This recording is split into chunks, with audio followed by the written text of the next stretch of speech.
Data Privacy Notice. De La Salle College of St. Benilde, or DLSCSB, respects your right to privacy and is committed to protect the confidentiality of your personal information, thus has adapted necessary organizational, technical, and physical measures to secure it. DLSCSB is bound to comply with the Data Privacy Act of 2012, or RA 10173, its implementing rules and regulations, and relevant issuances of the National Privacy Commission. By participating in this video meeting, conference, or webinar, you are consenting to our collection and use of information, including recording, in accordance with this privacy notice. Information is also processed via video conferencing platform Zoom. Please refer to their privacy policy at the website.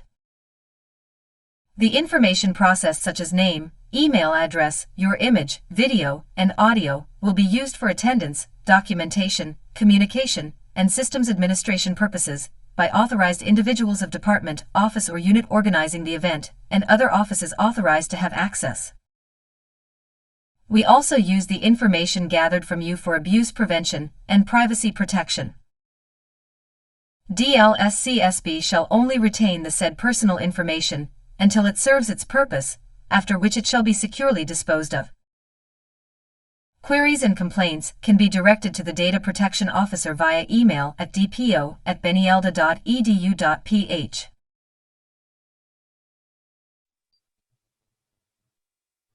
Okay, let us all remember that we are in the holy presence of the Lord. I'll lead the prayer. Dear Lord, thank you for this current gathering that you have bestowed upon us. Thank you for all the gifts you have given us despite of these hard times. Please guide us with whatever knowledge that we will be acquiring today. And may you help us to be more efficient, and may you widen our patience and understanding. Together, our Lasallian prayer. Let us all remember that all my actions for the love of you. Our Lady of the Star, pray for us. Saint John Baptist de La Salle, Pray for us. Saint Benilde Romanson, Pray for us. leave Jesus in our hearts Forever. Yes, so good afternoon po. And we are currently in the 3 of 4 webinar. So ngayon si Gab, next week ulit, kasi workshop yung next week. This will be on July 22 and July 29 kasi Rhino yun eh, no? So yung mga hindi nakapag-take ng emerge dyan, no, Architect Lyle will be the one for the next webinar sa July 22 and July 29. Si Architect Lyle po yun. Thank you for all the support, and hopefully we'll continue this kind of webinars every term. And I'm thinking of a faster way to do also para pwede natin idagdag yung baka si Sir Aldous kasi marunong din siya. Kasi meron ng bago eh, parang plug-in sa SketchUp, yung tinatawag nating Enscape. Yun. Siguro baka next time si Sir Aldous may explain sa atin yun. Kasi we have a lot of walkthrough, mabilis ang rendering nun if you want to compare it into Lumion. So that's one tool also that we can have. Okay, for our main event, para boxing eh, no? Gabriel Brioso, he is a young architect and a budding artist. He is a designer, artist, and an architect. Okay, so in this fast-paced world that we're having, itong bata na to, he is having a nice glide. No, kung mabilis ang mundo, mabilis din siya gumalaw, di ba? With how fast it is, no? Now, some of us are having problems with new fresh look, lalong-lalo na sa architectural layout, paano na natin magkakaroon ng bagong layout, no? ibang taste naman, no? ibang look. Now, ano ba yung mga narration na sinasabi parati ni Sir Walter, ni Sir Jim, no? And this person is the one of the guys, no, who absorbed it all, no? Kaya ngayon nagtuturo na rin siya sa Benilde. He have a lot of exhibits or group exhibits sa Pilipinas. He is affiliated with Art in the Park Authenticity Zero, and of course sa atin sa Center for Campus Art, DLSCSB. currently an interaction designer and a digital designer. Nasa ano yan, nasa within the family of graphic design, kaya perfect to si Gab maging nandito siya sa talk. His architecture work experience is with H1 Architecture and a part-time designer noon kay Dean Joey Upangco and Associates. No? And I'm really proud to announce you, my previous student, our previous student is now a colleague here in Benilde, and tinatapos lang niya yung master's niya. So without further ado, I would like to welcome Gab Brioso. Thank you, sir, for that introduction. Thank you. So today I'll be talking about visual rhetorics.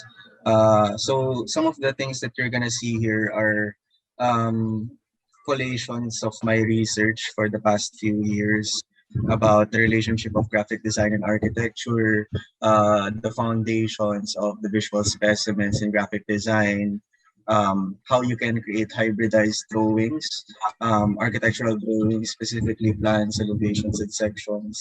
And later on, I'll be trying to enumerate some of the tools that I'm interested in using in navigating digital spaces, and of course, in navigating digital architecture as well. So, yung contents ng talk ko would be centered around these four. First is the history of the relationship of graphic design and architecture.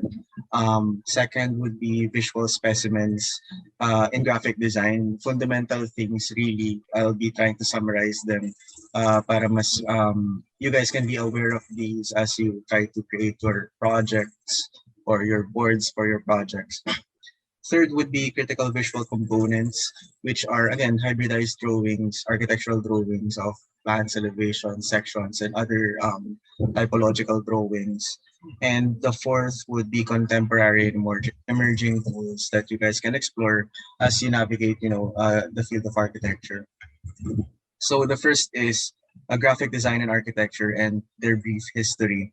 So a lot of my research started from the Bauhaus and how they kind of used or kind of saw design universally, that design for them is something that is mediated by geometry and can then traverse different creative spheres.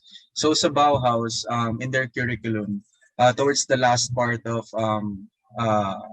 of the school year, yung mga fourth year students sila, bago sila makagraduate, they need to design like a building.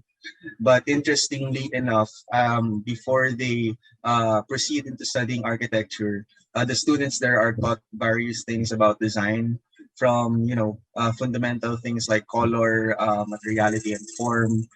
They then venture into, say, dance or typography even, and compositional layouts and graphic design. So these images on the right that you see right here are the works of the students from Wassily Kandinsky's studio and Joseph Albers' studio. So you can see clearly here that the agenda of these studios are centered on graphic design and using the universality of form to kind of frame graphic design is one of the things that they're interested in. So here in this image that you see in the foreground, it's sort of like a poster that's interested in compositional layouts, but at the same time, it kind of explores form and color and the relationship of them and their synthesis. And also you can see here that typography, or rather type forms, are manipulated in such a way that they act as a geometry of some sorts that you can manipulate. So here, typography is not used as a form of communication, but rather an aesthetic effect. And here we can inform that typography can kind of be used aesthetically as well, and even in spatial affordances. Here in the image at the top, we have a poster design that explores compositional cues, but then again we can notice is someone speaking. Okay, thank you for muting. Okay. So here at the top image, you can notice that there's this poster that explores compositional cues. But at the same time, even though it's a graphic design exploration, we can insinuate that it sort of projects an image of a plan. And hence, because of the Bauhaus, the line between graphic design and architecture becomes increasingly blurred. Another example of this correlation between graphic design and architecture can be seen in the Cranbrook Academy of Art. Its architecture department during the late 70s was headed by Daniel Libskind, an architect, part of the Deconstructivist Seven under the Deconstructivist Architecture Show of Mark Wigley. And the head of the graphic design department naman, on the other hand, is Catherine McCoy, which is a graphic designer heavily influenced by Derrida's emerging philosophy during that time called deconstruction. So we're all familiar with deconstruction as sort of we usually associate it as a style, but in essence, deconstruction really, in order for it to be transferable and scalable to other disciplines, we should not treat it as something visual, but rather something more of like a process. And the collaborations between the departments of McCoy and Libeskind kind of created these new forms of visual graphics, deconstruction in a new light, but this time through the lens of graphic design. Another example would be the art direction of the Architectural Association as led by the graphic designer Zach Kais. And this guy is heavily influenced by Herbert Bayer, a mentor in the Bauhaus whose practice revolves around the synthesis of graphic design and architecture. And here, based on the visual direction of some of the publications of the Architectural Association, we can see that Kais kind of follows a more functional aesthetic in relation to modernism. So he kind of took the aesthetic properties of geometry from the Bauhaus and subjected it under the lens of functionalism to create these layouts. But in general, I would like to communicate to you guys that you guys can think about designing a book programmatically as well. Similarly, how contemporary designers that of in Rotterdam treat modernism and architecture as something functional that is also transferable to graphic design, as seen in the work of Sakais. Here in the Bartlett School of Architecture, which kind of possess a very rich visual culture, is probably driven by the different studio units that is present in their undergraduate program. So sa Bartlett, yung mga art desk nila is composed of 14 units.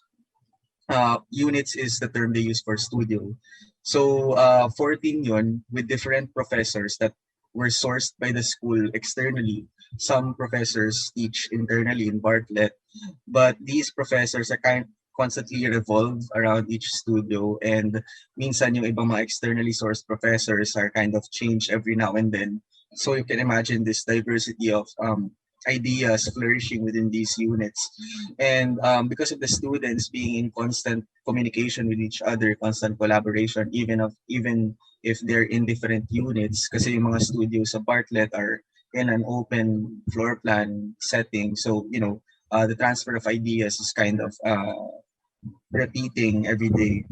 So here in some of the works of the students, you can see that some explore gamification and the use of UI in creating more interactive drawings. Some even use a manga-esque approach or a comic-like approach in framing the narrative of their studies.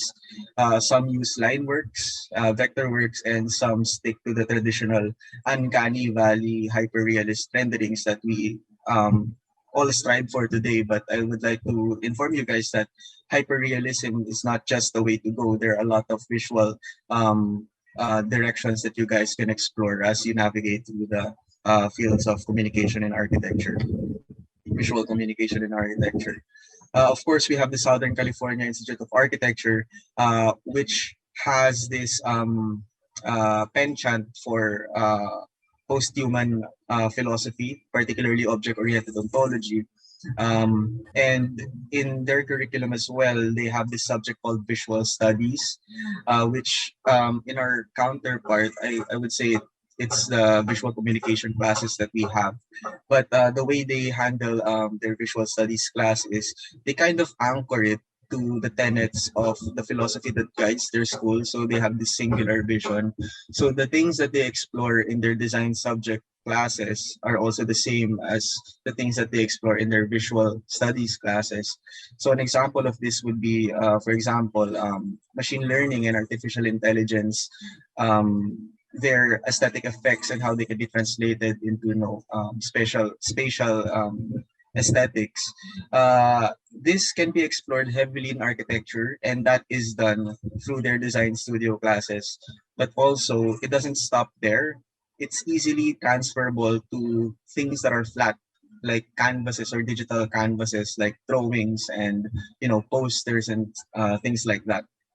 So there's this unified movement of the school that guides all of the pedagogy that happens within the confines of their studios. So, in essence, graphic design and architecture share a rich historical parallelism, one that is rooted in critical application, collaboration, and theoretical analysis. So, some of these counterparts, like graphic design as 2D and architecture as 3D, can be seen in today's UX as 2D and industrial design as 3D. But these disciplines are relatively new. But graphic design and architecture, these creative spheres are one of the oldest, and even architecture more so. So hence my fascination with them, and I try to explore the intersections between these two creative spheres. So the next part would be me trying to enumerate some of the visual specimens in graphic design so that you guys can be aware of them. And since you can be aware of them, you can probably apply them in some of your creative direction and how you steer the visual direction of your project. So the first thing about visual specimen would be visual design.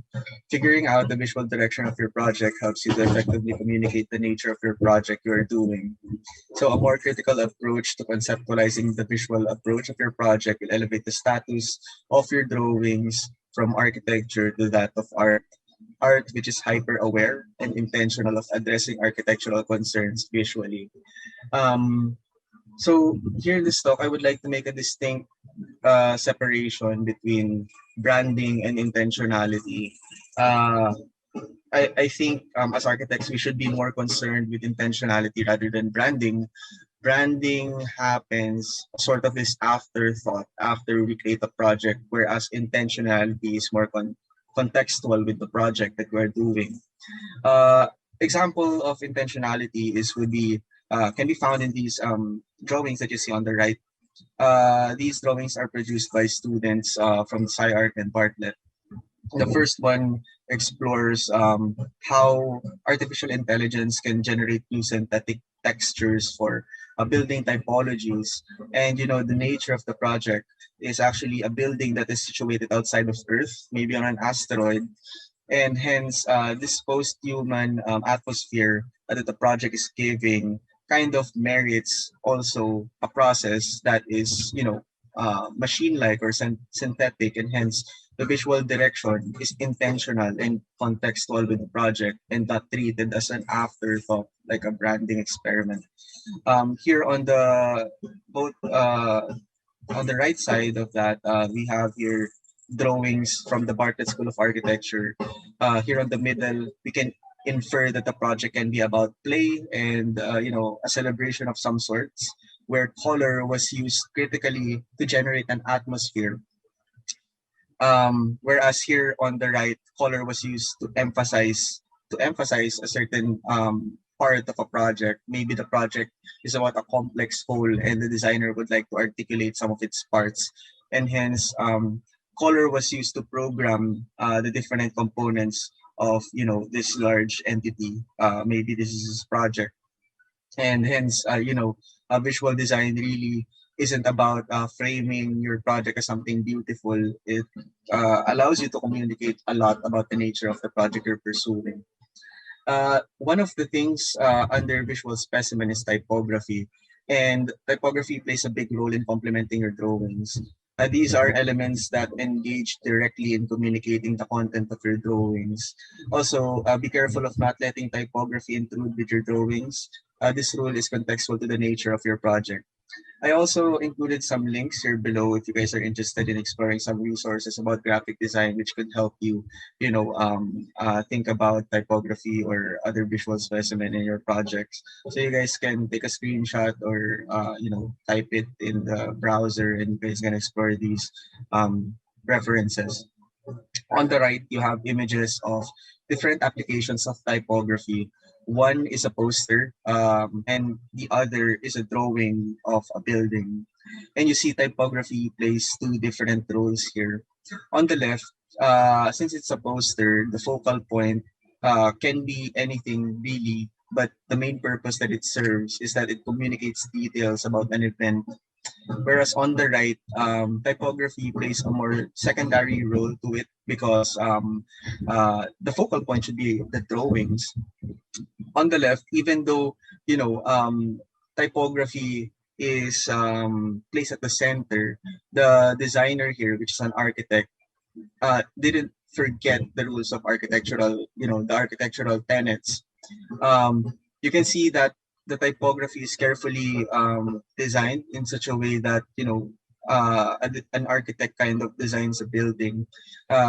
We can infer that the typefaces here were 3D modeled maybe in Rhino using maybe computational design using Grasshopper to kind of um, uh, um, place these words in sort of vector curvilinear lines and creating it as a spine of the whole composition. So typography here is kind of more flamboyant and more expressive.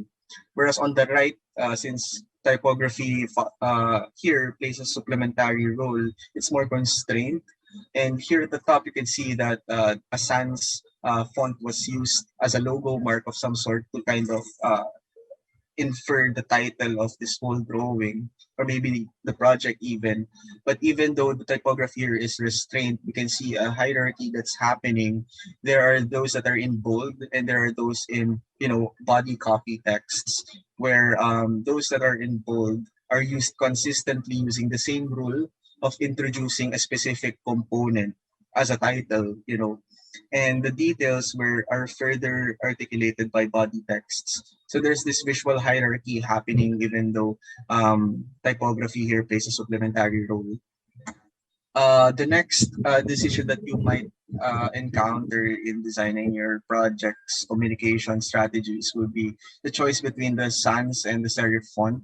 So here on the right, I have some examples of drawings done by Samiha Mim, an architectural lecturer in the McGill University in Canada.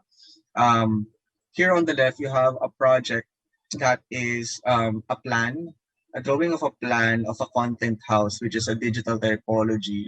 And on the right is a spot detail, sort of a critique called the perfect wall. And inside this perfect wall, you have, components like iPhone cases, AirPods, Nikes, Evian water bottles, things like that, and even Karl Marx's Das Kapital. So on the left, you can see that the choice of typography is sans, where here at the top, it's treated in such a way that its weight is thicker, but the treatment is not filled, but of stroke. And stroke typography kind of informs transparency, almost mimics a wireframe, and hence can be more contextual with the digital domain. And in the details, you have monospace lettering that are in all caps, trying to simulate lines of code, right? So it's more contextual to the drawing, and hence the intentionality is present here.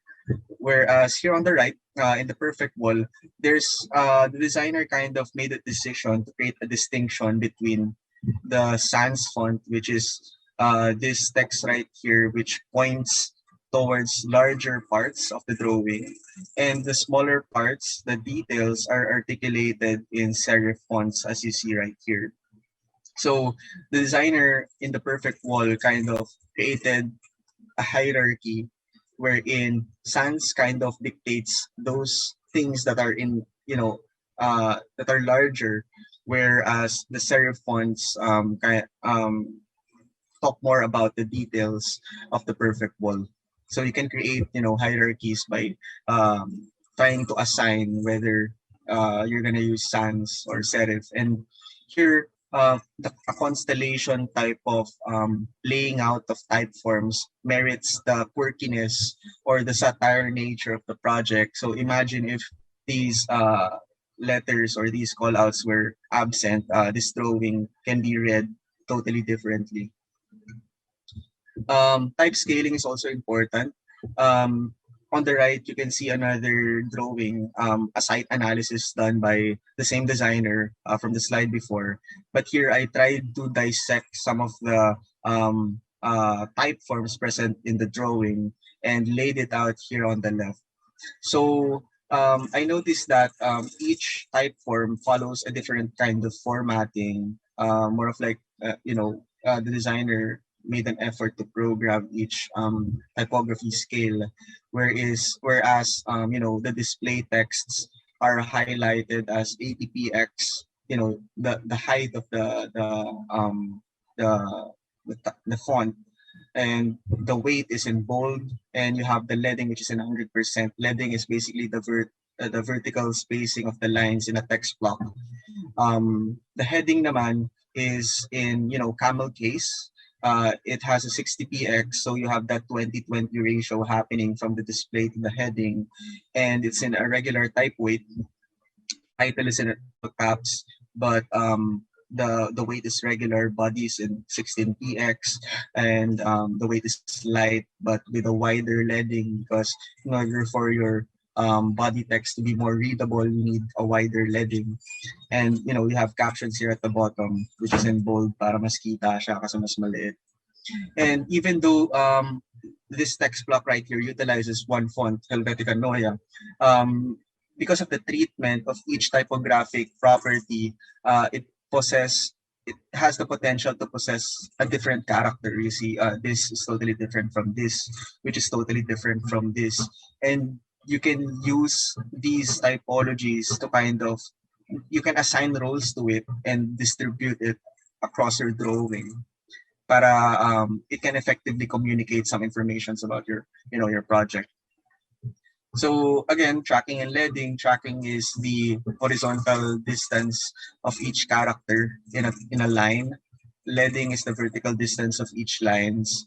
So this is just me trying to explore different layouts of typographic explorations, where overlines are usually characterized by wider tracking, text with narrow leading, and body text with more sparse leading. So you guys can look into this to try to play with typographic compositions inside your communication strategies. Color is something that is also used to define the atmosphere of your project. Here are drawings done by Samiha Meme on the left and Jimenez Lai by Bureau Spectacular on the right. You can see here that color was used to define sort of an atmosphere, but color is not something that just defines atmospheres. It can also be used to kind of emphasize a specific component within your project, as seen in this slide, where you can treat color as something dominant and something that is a subordinate. Here on the left, you can see that color is used to define the atmosphere of the project, trying to set the mood through the use of color. But on the right, color is used to emphasize a certain component of a larger whole. And you can use color in these ways depending on the nature of your project. So these are yung references. Maybe you guys would be interested in looking at these projects in depth. For layout, this is something very fundamental. I think this is the first thing that we learn as we try to understand the relationship of graphic design and architecture. Here you can see that the layout follows a certain restraint to it, wherein scale and adjacencies were taken into consideration. The focal point is this drawing here, this axonometric drawing, and above it are blow up axonometrics of the components within the larger drawing. So these are axonometrics, and on the left naman, you have the plans of the components inside. But at the bottom, you have the process, the iterative process that led to these forms at the top. So there's this linearity that's happening, and later on you can see that this consistency is happening across, multiple diagrams, because diagrams kind of communicate how you thought about your project.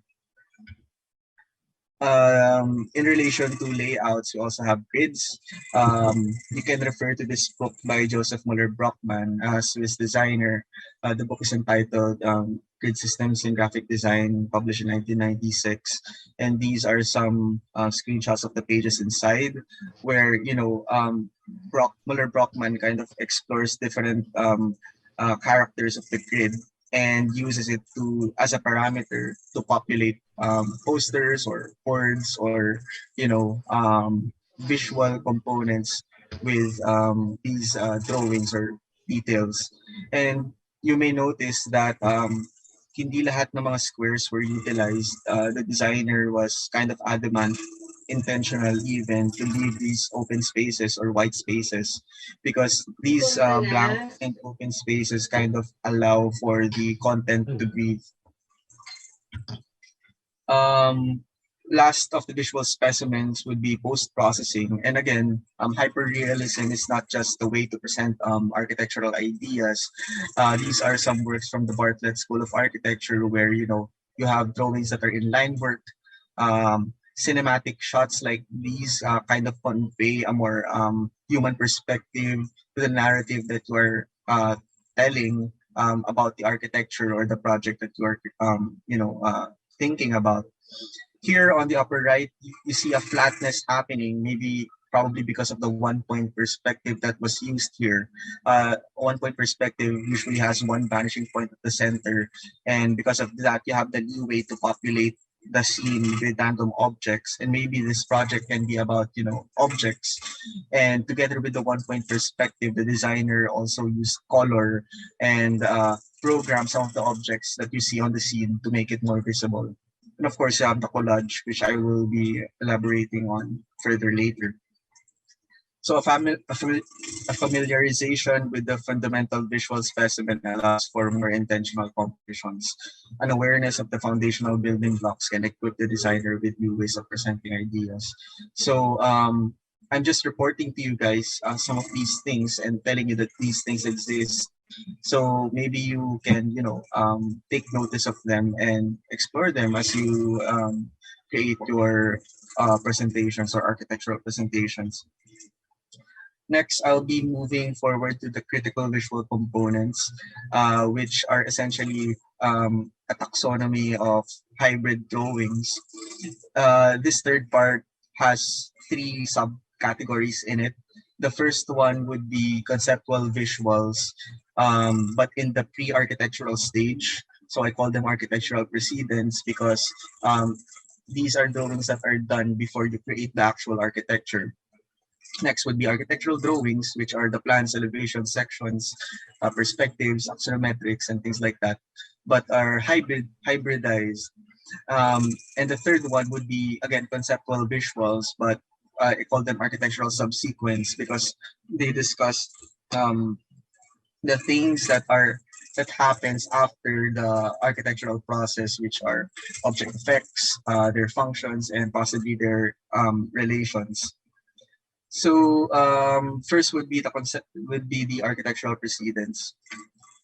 One of these is the architectural collage. I'm sure you guys are familiar with this, but oftentimes I think we have a misconception about the use of the collage. You see, the collage is driven or derived from the art movement of Dada, which is anti-grid and free form, whereas architecture is sort of its opposite. Actually, architecture is specific, whereas Dada is loose or collage is loose. But most of the time, we try to frame architecture using collage.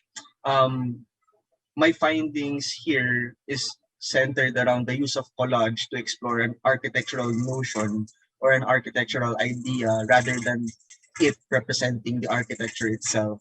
So you cannot use the collage to kind of create architecture, but you can explore architectural ideas using the collage.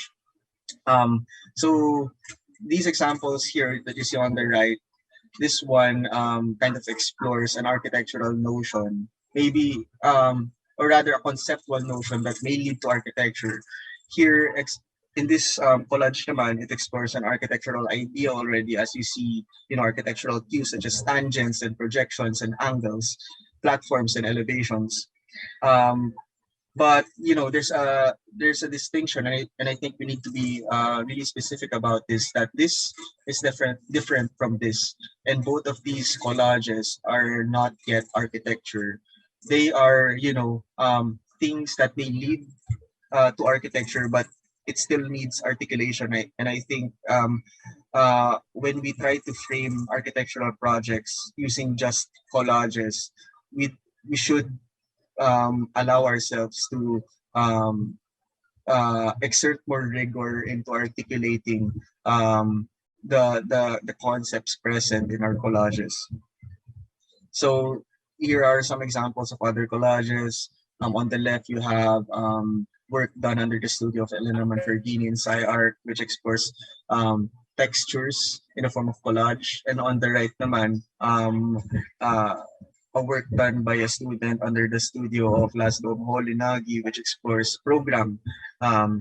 But as you can see, these two are not yet architecture because it needs to be grounded into a specific context. We don't know anything about this image on the left. We don't know anything about the image on the right. And both of them needs to be situated under the larger whole, which is the project that you're doing. And hence, these are merely components and not the architecture itself. Another tool that you guys can use in creating conceptual visuals that leads to architecture are psychographical and geographical mind maps. These images here, on the left, you have the work of Perry Culper, a professor in Bartlett, and on the right, you have a work of the student under his studio.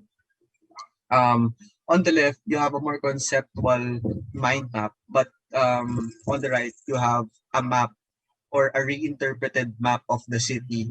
Sa left, this is based on subconscious. On the right, this is based on actual spaces in reality. But both of them kind of utilize distance and proximity, object relations. Both of them kind of infer proximities. Here, you can see that this is a drawing of something, probably a plan, where here you can infer that there's going to be a wedge type structure with a machine adjacent to it. And here there's a rotation happening. So that may inform, the possible form of the building or a structure or an architectural object that the designer is planning to place here. Whereas in here, we can see that this is actually, a personal map that was generated by the student as he walked around the city of London. So here he started.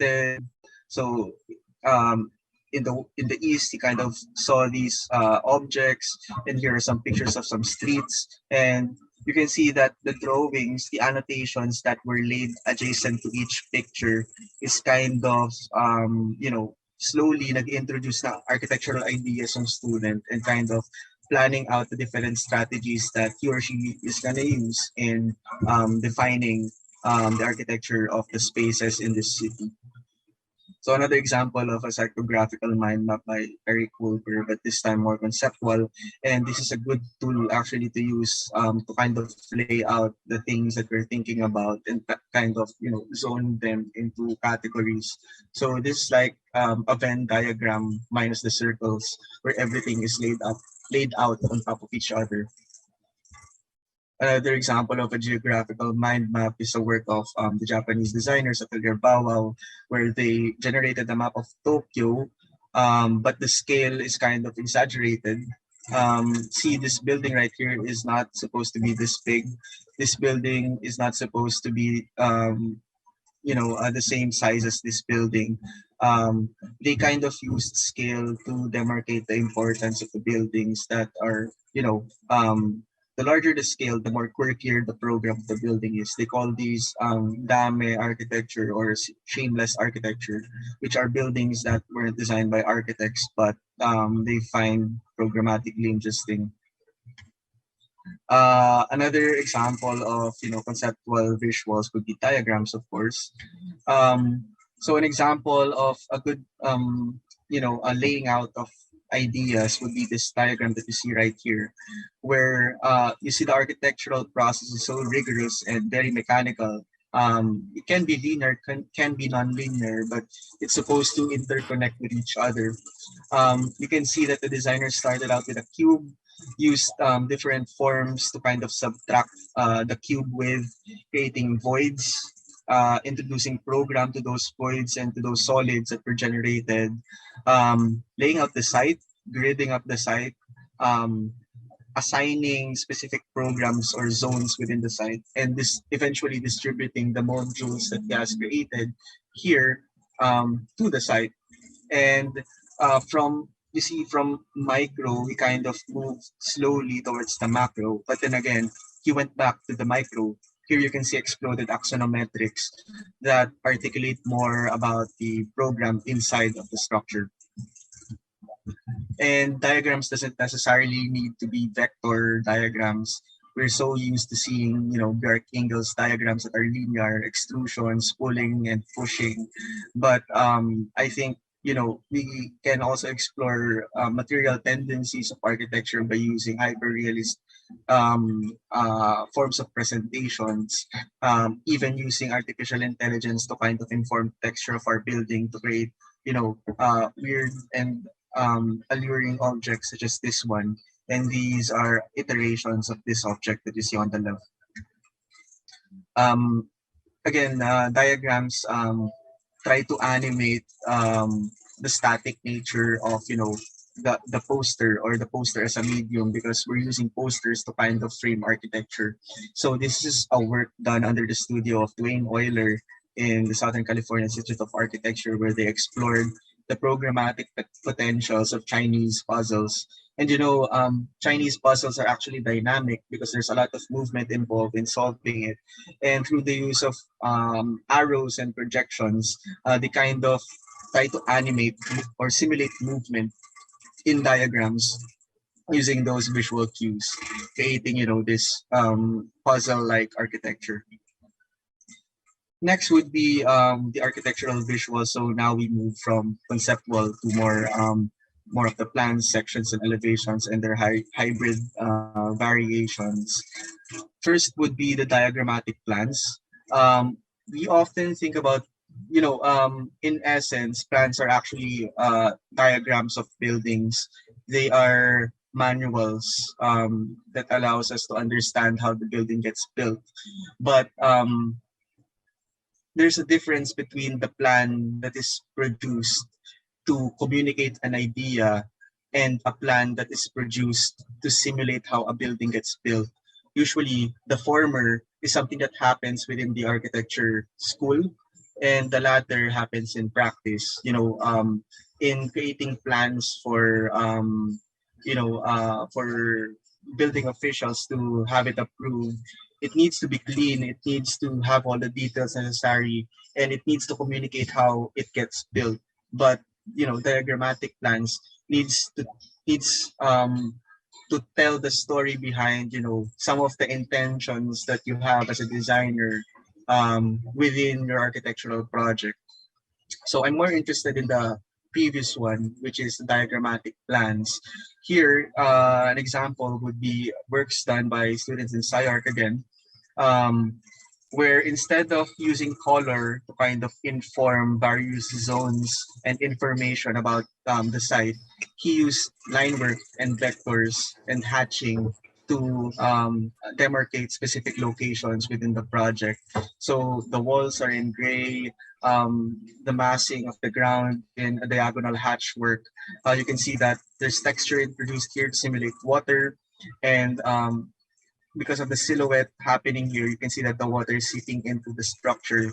You have the columns here that support the structure, and the topography lines inferring that the ground onto which the building sits on is kind of jagged.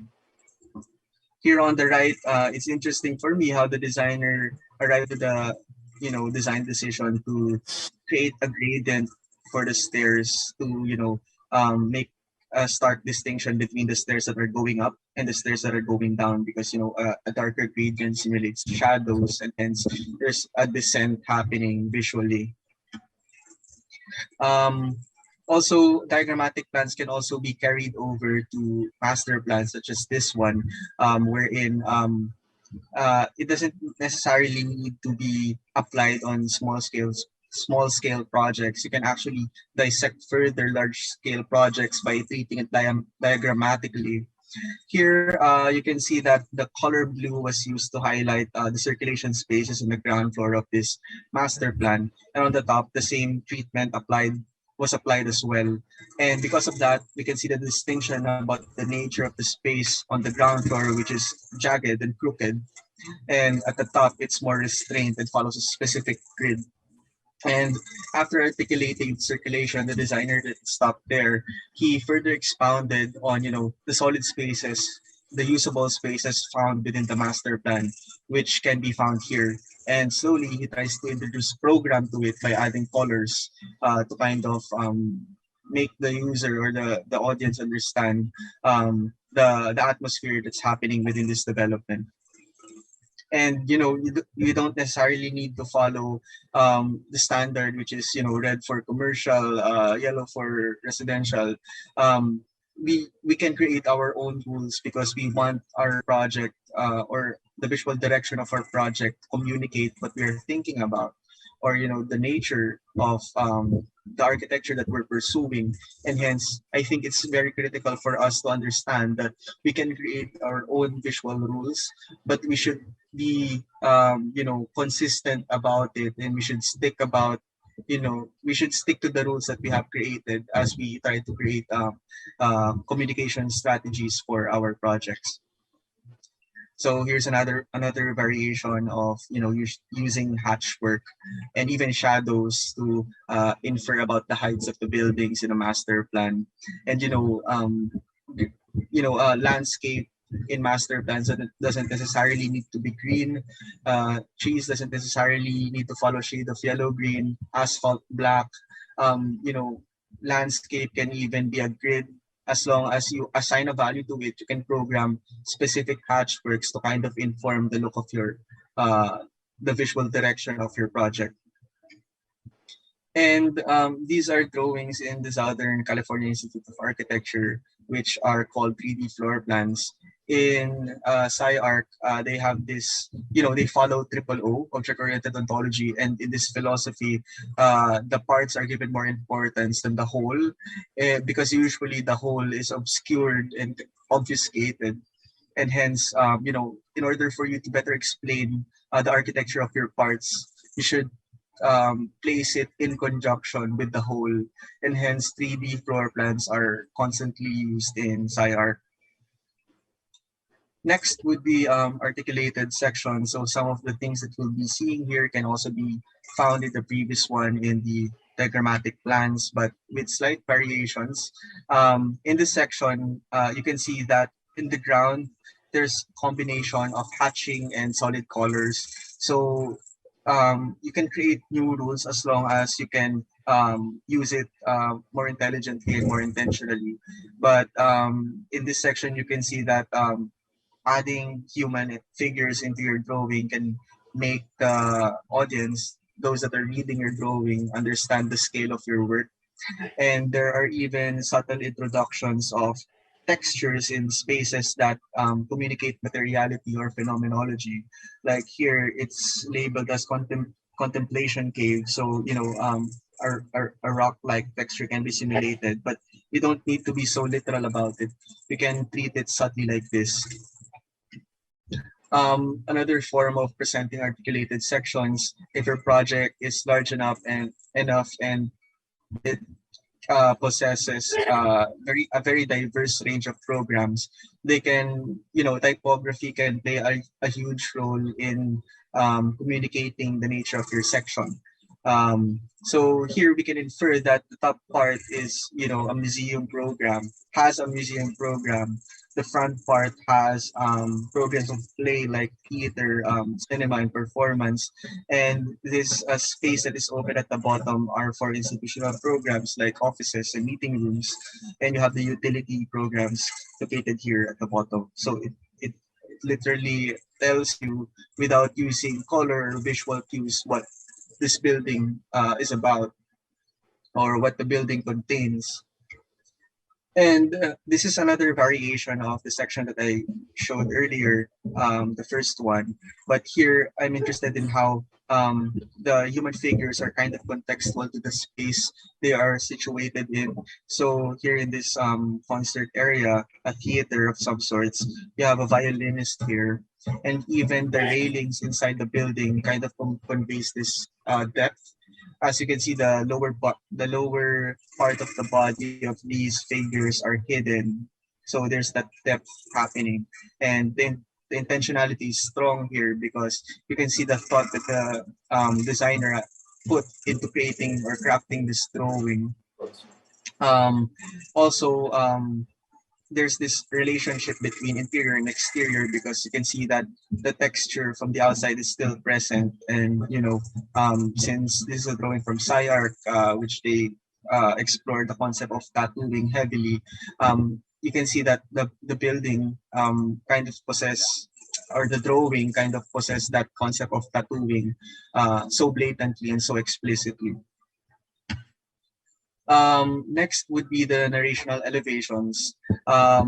This image that you see here is a deviation of or a derivation from a compositional technique that is widespread in social media nowadays called flat laying. And this is a drawing done by Bartlett, but it's also heavily explored in other schools as well. Another example of a hybrid elevation drawing is this drawing that you see right here entitled Section Becomes Elevation. Here, we understand that this is an elevation, but because of the nature of the project, prioritizing program and form over materiality, the designer had the opportunity to use an elevation to convey more information about the architecture rather than using an elevation and section separately. So it depends on the nature of the project whether we can combine specific typologies of drawings or we can treat them as separate. So here we can infer that the skin is probably something translucent or transparent even if the designer didn't tell us that this facade is made out of glass. But since it's labeled as elevation, we can infer that the skin is transparent and we can see inside. The program is visible from the outside. Usually when we create elevations, we often generate four: the front, the rear, the left, and the right elevation. But I think we should put more thought into this because again, in architecture school, we're trying to create drawings that convey information about the project, not convey how your building gets built. It's about telling your audiences about the architecture of your project. And hence, I think even one elevation can suffice as long as it kind of conveys the architecture of your project well. Since again, this is a project from BE.Arch which uses object-oriented ontology, prioritizing parts over the obfuscated whole. It's important for them to create four types of elevations because as you can see, the whole is composed of different parts and each part has a different texture and a different treatment. And that infers a lot about the architecture of the project, and hence they arrived to that decision to create these types of elevations. Also, elevations can be handy when you are trying to discuss details about the skin of your building, as seen here.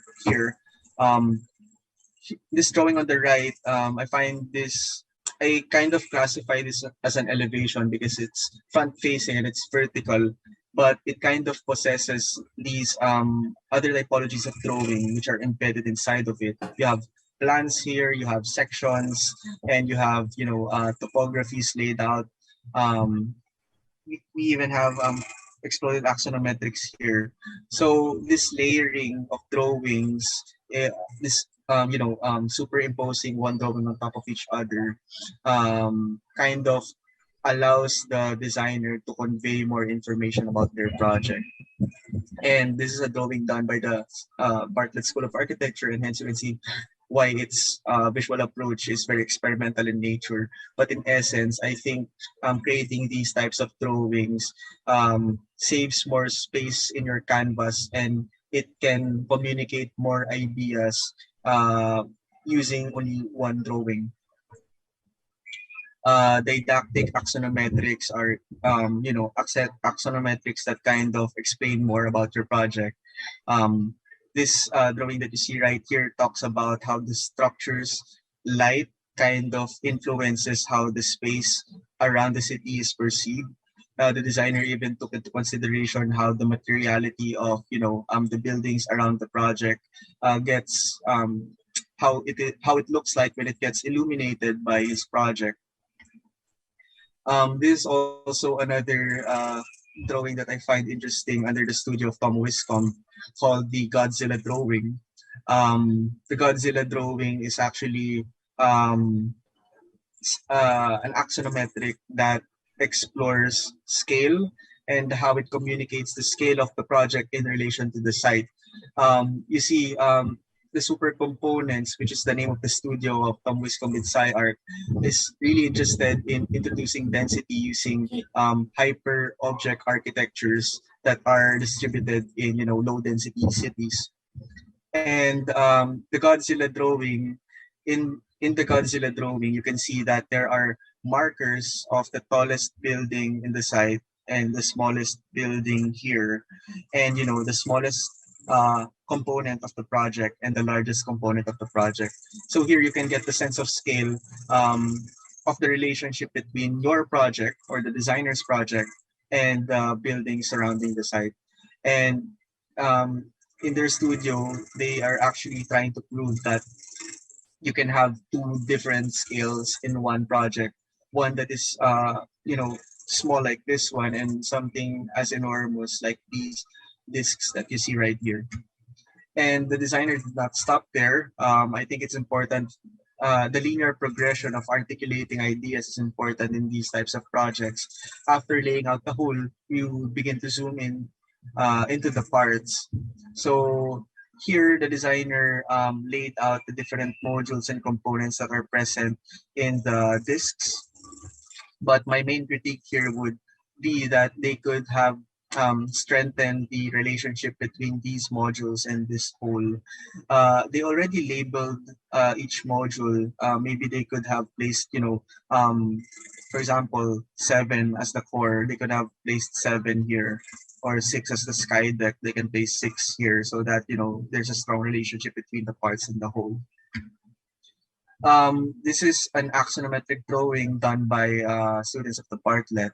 On the left is a renovation project wherein there's a hybrid typology of drawing happening, wherein at the bottom part of the structure, the components are glued together.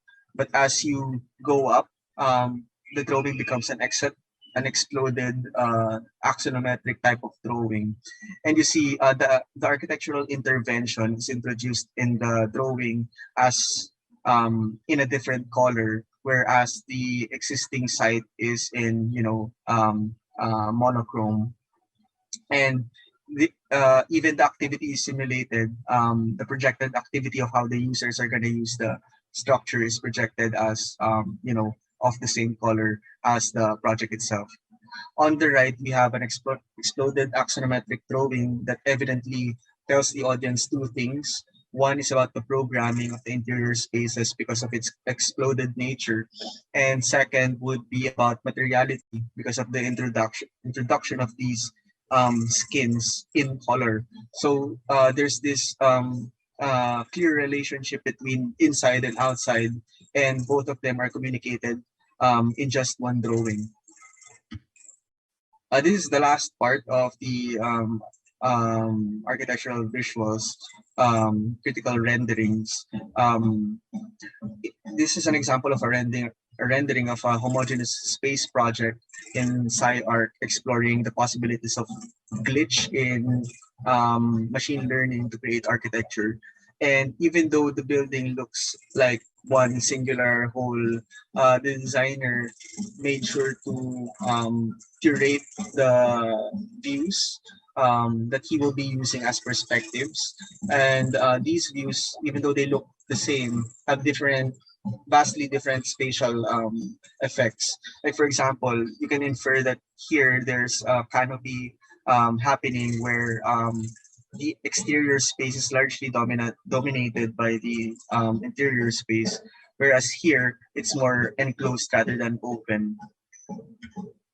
I also found it interesting how a synthetic machine driven project can merit these types of entourages where instead of adding people you can use androids to kind of add character to your to the composition of your perspectives. These are drawings from the partlet. On the left, you have a rendering of a virtual reality room. In a virtual reality room, materiality is not that important, and hence the designer had the leeway to kind of explore the potentiality of this room to be more dynamic and colorful using projections as textures in the rendering. And the notion of color is also transferred to other spaces within the project we're in exhibition areas, which are usually cladded with white walls, can also be something as colorful as this.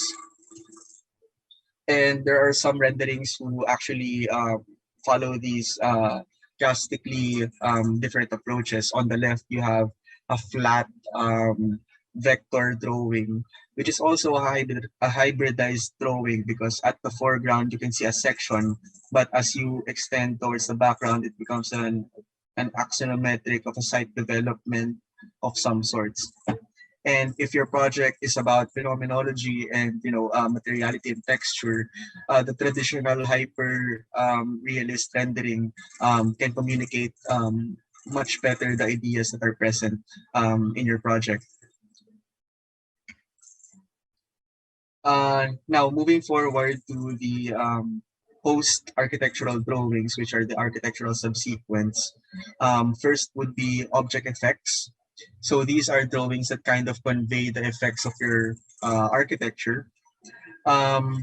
So here is a drawing of an exploration of a visual studies student in Southern California Institute of Architecture, wherein he explored the possible illusory 3D-ness of the flatness of his object. So he kind of imagined that kapag pinicturean ng cellphone yung object niya, how would it look like, diba? So this is something that happens post architecture. It's an effect of the object, and you can also create drawings like this to kind of expound more on some ideas that you have for your project. The one in the middle is a work done by my students in our philo last term, wherein they kind of explored the potentiality of augmented reality to frame architecture as scaleless, where the same object can exist in small scales. This is an example of them trying to document the object in relation to a dollhouse, and they kind of place this in parallel with the object being blown up to the size of a house. So these are again effects that you guys can talk about through drawings or visual documentation. And here is a spot detail which clearly tells us that it talks about structural details about the project, the paneling, and micro details such as those. Object functions are one thing that are another set of drawings that we can explore post architecture. I'm sure you guys are familiar with this. These are sun path diagrams, which maps the projection of sunlight onto the facade of a building. And this is not relatively new. This can be easily done using, Galapagos in Grasshopper, but this is something that can add more depth to your project. And of course, you have circulation diagrams, X-ray diagrams, which tells more about, the relationship of the structure and the skin. Uh, Next would be object relations. I'm interested in, the drawings that were produced by the studio of Euler Group in SciArc, where again they explored puzzles in order to create architecture, and they explored heavily these object relation drawings, whereas the drawing is static, but the program that they're trying to introduce is dynamic. So again, they try to simulate that dynamism using projections and arrows to kind of convey movement. And this is actually a GIF. So you guys can easily do this using Rhino. And if your project leans more towards this type of, dynamic architecture, you can actually use this GIFs as a medium to convey your ideas. So in essence, the project can accumulate multiple visual components. A strategic curation of visual components can convey the attitude that designers have towards their project. Architecture should not pursue branding, but intentionality. Again, I would like to create a distinction between these two because branding is an afterthought that is something separate from the nature of your project, whereas intentionality lies in parallel with the architecture. And in understanding all of these things, we should be pursuing intentionality rather than branding in order for us to effectively communicate more the nature of our project to our audiences. So this would be the last part of my talk. I'm just going to browse through this.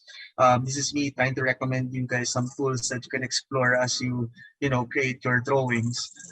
For 2D asset generation, you guys can check out Figma, a software used for layout, vector and prototyping, After Effects, of course, for video augmentation, Runway ML, video machine learning platform used to generate video guns, Smoothie 3D, an experimental open source software that converts images to objects using AI, Ostagram using AI style transfer, Wombo, an AI image generator, and of course we have the traditional Adobe Suite, Photoshop, Illustrator, and InDesign.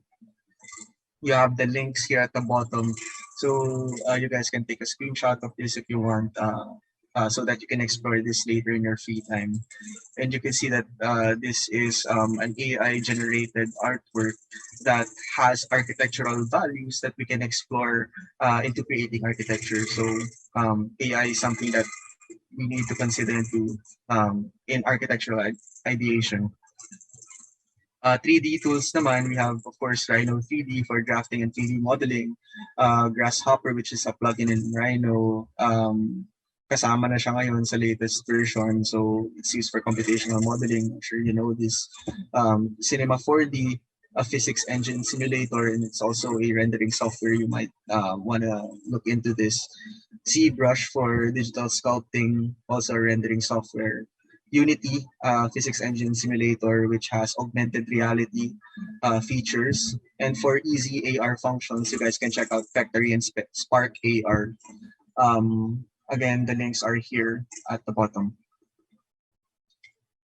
Sa 4D naman, if you guys are interested in, virtual experiences and metaversal affordances, you have Horizon Worlds as a VR platform along with Microsoft Mesh. If you plan to create a virtual exhibition, you can use Art Steps and GatherTown. GatherTown is actually a communication platform, but it can be used as a digital exhibition space. And you have Decentraland, an open source metaverse. And this image on the right here is actually a lobby designed by Zahadid Architects, led by Schumacher, where they create a lobby of a virtual gallery in Decentraland. So before I conclude, this is my last aphorism for you guys.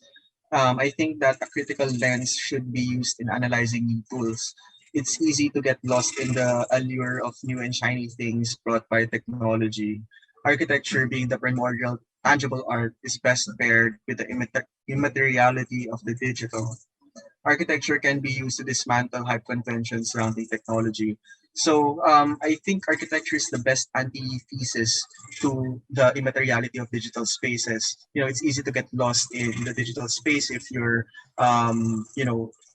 someone who gets easily excited by the hype culture.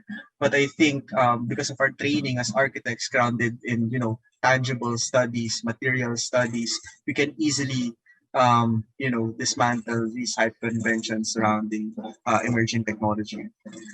These are my references as I try to construct this short lecture. You guys can take a screenshot of this is if you are interested. Yeah, so that ends my presentation. Thank you for your patience. Thank you, Gab. Thank you, thank you.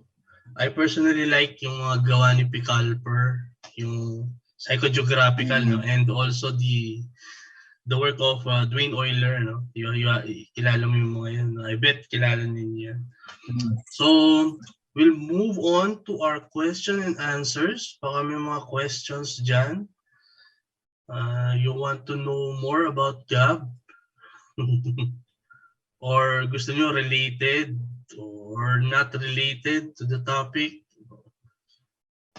Any questions na sa tingin nyo Sir, nahihiya pa sila. You can type if you're pwede namang mag-type, no? Ako muna magsisimula para hindi sila. Sige, miss. So, Gab, how do you manage your time? Yun yung isa sa mga challenges, diba? To learn all those softwares and do art and be an architect. Diba? Parang medyo challenge for us, especially now during the pandemic. How do you manage your time? That's a difficult question, miss. But I think what drives me to kind of organize my time is my obsession with studying these things, and I'm not expecting everyone to have the same attitude as being obsessed, but I think we can learn a lot about the digital space just by immersing in it. And usually yung pag-immerse natin sa digital space happens almost subconsciously, di ba? Like before we sleep, and binabagayan ko lang yung immersion ko with some of my readings. So yeah, what's your weakness? Ayos din tanong. What's your weakness aside from shopping? May tanong daw si Sir Jim. Ang dami mo pinakita na mga pictures. Nasaan daw yung party? Wala namang process. May question naman. So, Okay. Will the visuals presented be well received in thesis level artists? Medyo ito ba yung expectation sa art desk natin o anong level ba dapat yung expected? Especially for thesis kasi marami dito sa students na will be taking their art desk 9 soon. And syempre, ano ba yung level na kailangan i-provide ng estudyante para sa kanilang visual presentations? My opinion po with regards to that is, bago maging architecture yung output, especially sa thesis level, kailangan niya ng specificity. And I think, for example, if you stuck with just conceptual visuals to kind of create or articulate your idea, I think hindi siya enough to be classified as an architectural thesis. So I'm not here to kind of provide a formula. That's why yung ginawa ko is to report some of, visual trends and visual approaches that you guys can follow so that you guys can curate your projects even better. So you guys also have to decide whether when to stop, articulating your concepts based on the nature of your project.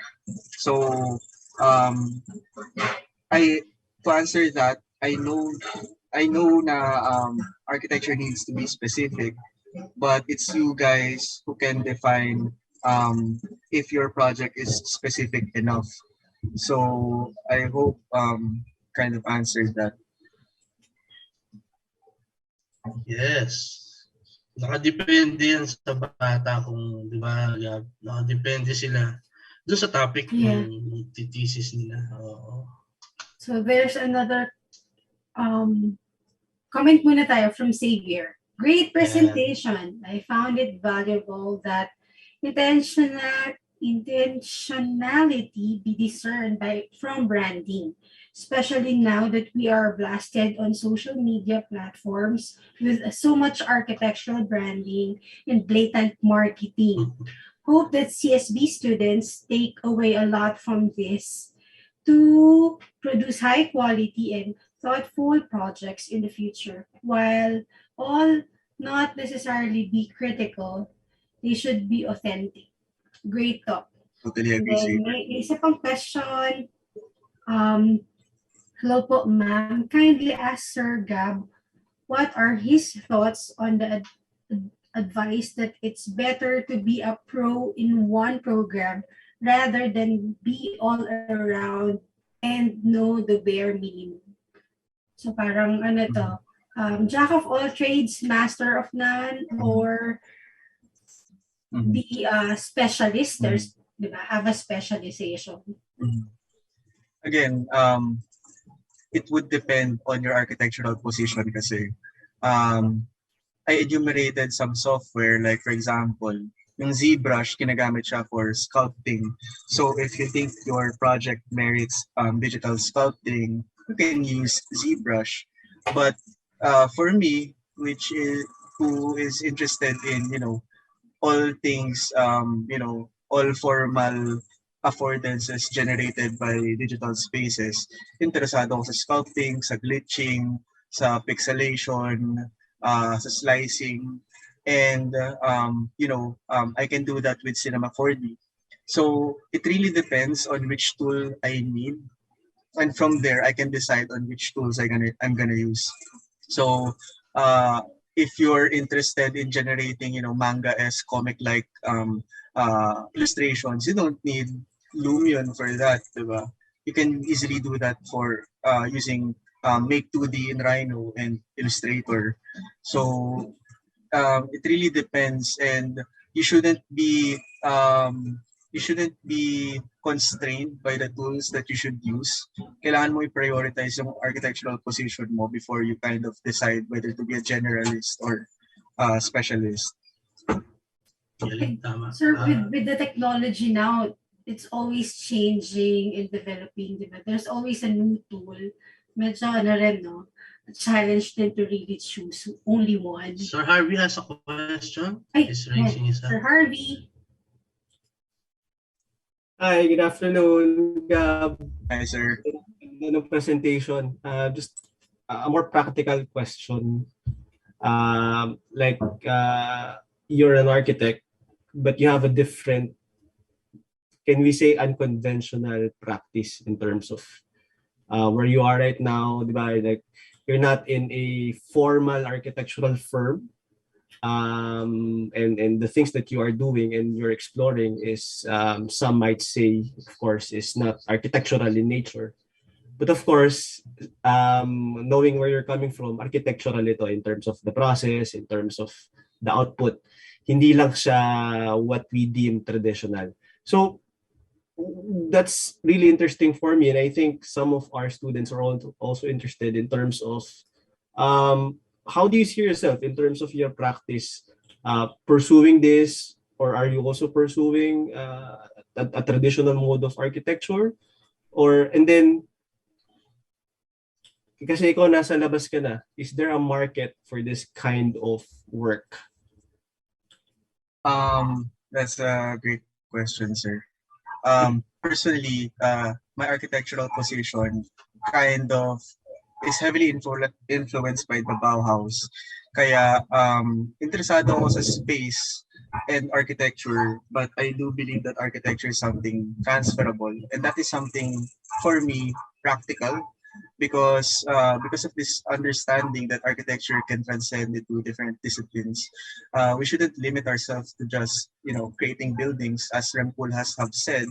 Um, uh, there are so many people who are already making buildings. Why can't architects venture into say fashion uh, or other creative spheres? And in the field that I'm pursuing, merely specifically the digital, um, well, I think it's kind of pretty straightforward that there is indeed a market for this. But more than that, I think I'm also interested in, exploring the fringes of that market. I mean, sure, we need to market our works in order for us to survive. But most of my practice, in order for me to stay critical, I try to keep a good distance from it. But yeah, this is something that is very rampant nowadays in the outside world. And if you guys are interested in exploring this, you can find a lot of opportunities waiting for you. All right. Thank you, Gab. This is what I've been always mentioning na what you can actually get from architecture, even if you don't practice, is the discipline, the rigor, and yung process-oriented notions natin when we create buildings or even objects. So these are things that can be applied not just in a traditional context. And medyo it's a brave this direction, 'di ba? Specifically when your parents ask you, architect ka, ba't di ka nag-build, di ba? These are things that traditionally, yan yung tanong, di ba? So, how do you contend with that? Sorry, I mean, follow-up question. Um, Interesting din yung conversations, sir, regarding that and, me and my family. But I always tell them that, building is not as literal as it seems, di ba? You can build things that are intangible as well. And syempre di nila maintindihan yun. But how I try to communicate it to them is by showing them yung final product. Kaya may nagawa na ako. Tsaka ako ipapakita. Like, ayan, this is something that I have built. And okay, gets ko na. So, may proof of concept. Parang ganun. All right, thank you. Literal, literal like a trailblazer si Gab. It's a difficult stance actually. Syempre, di ba? May question, may follow-up ata si Sir Jim. Which ano daw? I go there. Brown house. Before I go there, actually, just to add to what Harvey was saying, and that discussion, I think it's very difficult for us to cross that line because the capability of construction is very difficult. And I think I reiterated this in so many of my classes that I had this discussion with a former mentor, and then he was saying that, I could be as progressive as these architects, etc. But the reality of the capability of our contractors here are very difficult. That's why the kind of architecture that he espoused was more like the kind of architecture that is buildable and that this can be executed very well. And the sad reality of being a third world country, even if you're visionary, it might just be on the shelf unless you are able to practice abroad. In the first world countries, it's easier for them to do these kind of things. So I hope that in the future we'll have that capability. And yeah, but I don't know if it's going to be in our lifetime though. So yeah, the next one is just to clarify what. Yeah, I hope that everyone gets when Xavier said, ayun, di sinabi rin ni Gab na the intentionality be discerned from branding, because what do you call that? Yeah, baka sa iba hindi kasi naintindihan eh. Because a lot of siguro my suggestion is to reiterate this to our enrollees, because a lot of our enrollees go to the architecture program because they want to design nice buildings, nice houses, etc. And then they see a lot of these nice, aesthetically pleasing projects you can see in the internet, social media, etc. And I experienced this firsthand because I sense the impatience of my students during design 2 or design 1, because they wanted to design a building, they wanted to design a house. The other sections were designing houses. And that's what Gab meant about intentionality, because we're trying to teach you the process first. And then there was a stage in Benil wherein the branding was actually what was actually the process.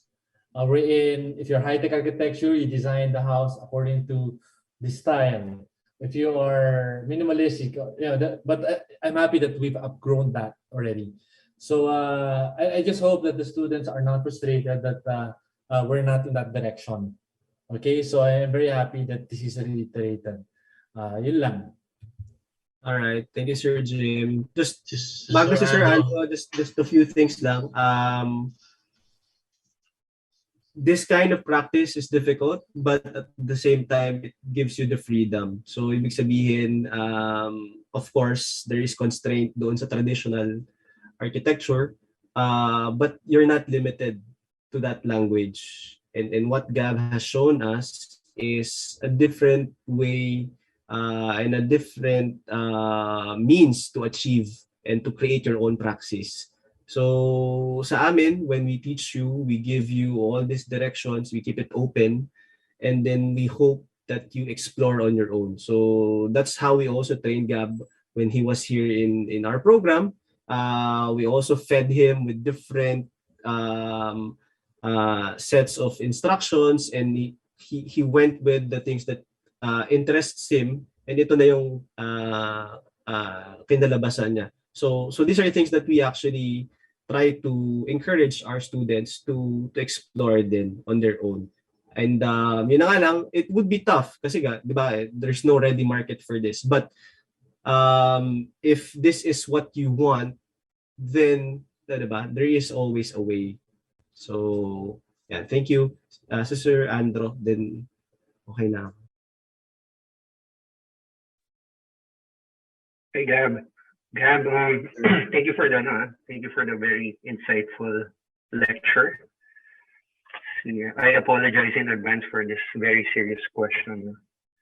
But is there a typeface that student shouldn't use ever, regardless of context? I'm not the type of person who would like to, gatekeep people if they want to use like Comic Sans or Papyrus, But again, it's gonna depend on, the rules that you set for the visual direction of your project.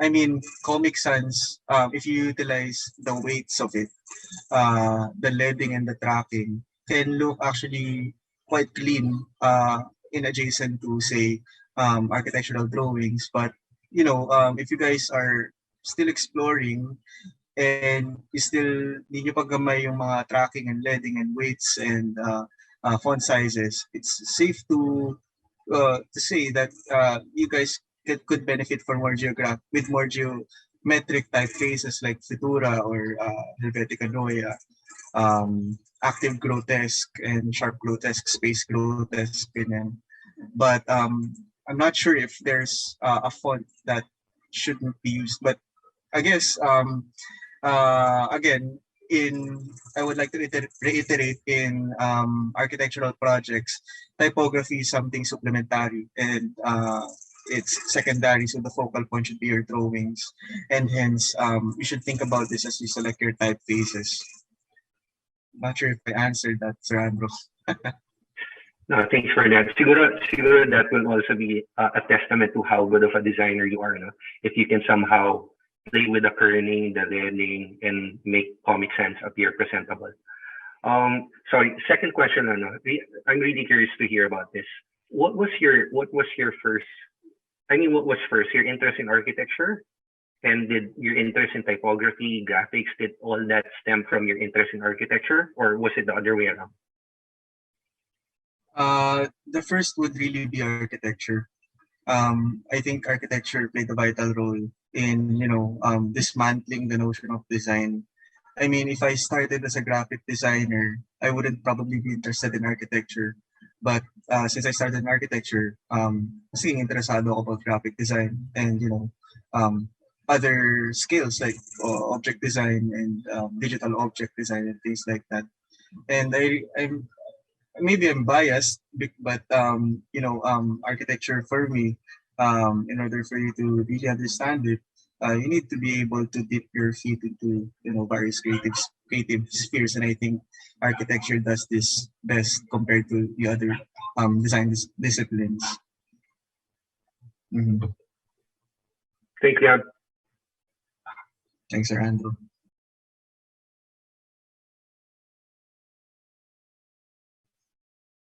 Any others? So we're okay na tayo, no? We're 2:37 na. Sabi nga natin sa students, 2:30 lang. So we would like to end this talk already. Thank you, Sir Gab Let's award the Brioso. certificate first, and then. Yes, okay. Let's award the certificate. I will share the video. Kaya lang, share screen ako. May CPD points. Yan, may CPT points. So, hindi, walang CPD points yan. Okay, so, yeah, certificate of appreciation to Architect Gabriel Luis Brioso. Di ko na sinulat yung Jesus, bro, ha?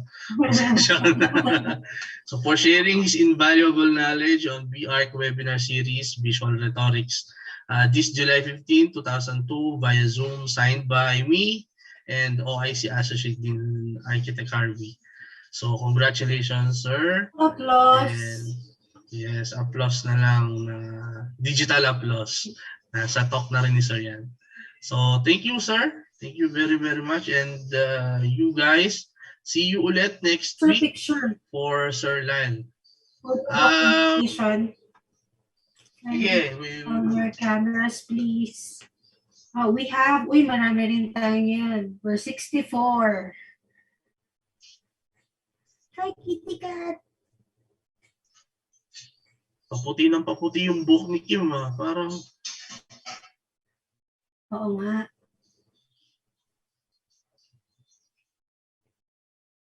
Outgoing na kasi yan eh. So, ibig sabihin, namuti ang buhok sa, yung... Si Dod din. Si Dod pala. Pero, sorry, wala akong eyeglass. Okay? So, let's hold on for that smile. Ilang page ba yan, miss? Sa akin, dalawa lang. Okay, sa akin tatlo eh. 1, 2, 3. Smile. Okay, and the next 1, 2, 3. And then last page is okay. Thank you guys. See you next week. Thank you. Thanks everyone. Then, no? Thank you, Sir Aldous. Thank you. Bye guys. Thank you everyone.